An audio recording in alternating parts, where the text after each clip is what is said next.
ক্ষমতাচ্যুত আওয়ামী লীগের সাবেক সংসদস্য মোহাম্মদ আলী, তার স্ত্রী আয়েশা ফেরদাউস, মেয়ে সুমাইয়া আলী ঈশিতা, দুই ছেলে আশিক আলী ও মাহতাব আলীর দেশত্যাগে নিষেধাজ্ঞা দিয়েছে আদালত।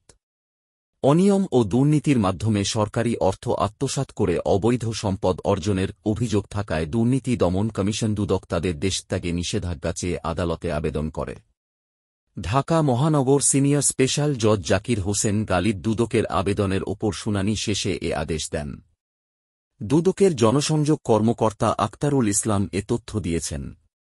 মোহাম্মদ আলী ও তার পরিবারের সদস্যদের দুর্নীতির অভিযোগ অনুসন্ধানকারী কর্মকর্তা দুদকের উপপরিচালক মো. সিফাত উদ্দিন আবেদনটি করেন। আবেদনে বলা হয়, নোয়াখালী ৬ আসনের সাবেক মোহাম্মদ আলী ও তার পরিবারের সদস্যদের বিরুদ্ধে ব্যাপক অনিয়ম ও দুর্নীতির মাধ্যমে সরকারি অর্থ আত্মসাৎ করে অবৈধ সম্পদ অর্জন, খাস জমি দখল করে ৫তলা বাণিজ্যিক হোটেল নির্মাণ, সন্দেহজনক লেনদেন বা অর্থ পাচার এবং জ্ঞাত আয় বহির্ভূত সম্পদ অর্জনের অভিযোগ রয়েছে। সাবেক এই সংসদ সদস্য সপরিবারে অন্য দেশে পালিয়ে যাওয়ার চেষ্টা করছেন।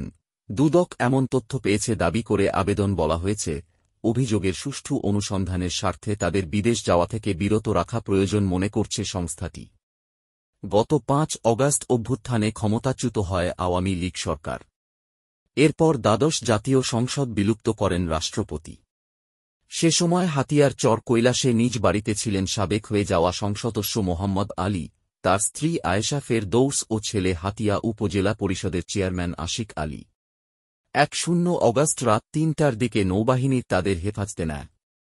মোহাম্মদ আলী জাতীয় পার্টি, স্বতন্ত্র ও সবশেষ আওয়ামী লীগ থেকে হাতিয়ার সংসদস্য নির্বাচিত হন। তিনি হাতিয়া উপজেলা আওয়ামী লীগের বর্তমান কমিটির সভাপতি এবং তার স্ত্রী আয়েশা ফেরদৌস একই কমিটির সহসভাপতি।